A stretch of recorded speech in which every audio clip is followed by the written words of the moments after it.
உங்களுக்கு எல்லாம் அமைச்சர் பதவி கொடுத்தாங்க, எம்எல்ஏ பதவி கொடுத்தாங்க, வாரிய தலைவர் பதவி கொடுத்தாங்க, மாவட்ட செயலாளர் பதவி கொடுத்தாங்க. கொஞ்சம் கூட வெக்கமாவே இல்லையா? யாரோ ஒரு நடிகன் பின்னால போய் பின்வாசல் வழியா போறீங்க, அவன் கேட்ட பிடிச்சு ஆட்டிக்கிட்டு இருக்கிறீங்க. வெக்கமா இல்ல?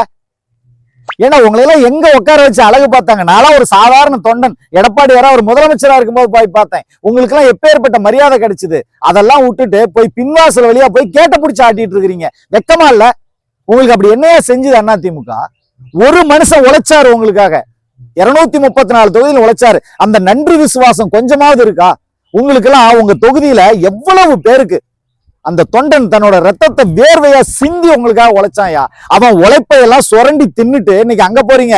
அங்க போய் நீங்க உருப்படியா இருக்க போறது இல்லை. ஏன்னா அங்க ஏற்கனவே இருக்கிறவனோட உழைப்பை சுரண்டறதுக்கு தான் இங்க இருந்து அங்க போறீங்க. இதெல்லாம் மானங்கட்ட பொழப்பு பொழைக்கிறத உண்மையிலே சூடு சொரண உள்ளவனா இருந்தா யாரும் இந்த பொழைப்பே பொழைக்க மாட்டாங்க. இதெல்லாம் எதுக்காக பண்றீங்க? பதவி ஆசை. அந்த பதவி வெறி உங்களோட கண் அப்படியே கட்டுது. கடைசி வரைக்கும் இந்த வேட்டி கட்டிக்கிட்டு இருக்கிறவன் தான் அதிமுக காரன். ஆனா இந்த வேட்டியில கரை மட்டும்தான் இருக்கணும் அதிமுக கரை. வேட்டியில கரை வந்துடக்கூடாதுன்னு நினைக்கிறவன். ஆனா நீங்க ஒட்டு மொத்தமா கரைபடிஞ்சு போயிருக்கிறீங்க. வெக்கமாவே இல்லையா உங்களுக்கு? அதிமுகங்கிறது ஒரு மிகப்பெரிய ஆலமரம். அம்மா கொடுத்த பதவி உங்களுக்கு. இந்த பதவி யார் கொடுத்தாங்க? அம்மா கொடுத்த பதவி. அம்மா கொடுத்த பதவிக்கே கொஞ்சம் கூட விசுவாசம் இல்லாத இந்த கட்சியை விட்டு போறீங்கன்னா அதை விடவா உங்களுக்கு பெருசா கொடுத்துட போறாங்க? கண்டிப்பா எதுவுமே கிடைக்காது. கடைசி வரை நான்லாம் வயிறு எறிஞ்சு சொல்றேன், நீங்க எல்லாம் போயிட்டு இந்த இயக்கத்துக்கு துரோகம் பண்ணிட்டு வெளியில போய் கடைசியில சாப்பாட்டுக்கு பிச்சை எடுக்கிற நிலைமை உங்களுக்கு எல்லாம் வரணும். உண்மையிலேயே அதுதான் உங்களுக்கு ஆண்டவன் கொடுக்கிற மிகப்பெரிய தண்டனையா இருக்கணும்.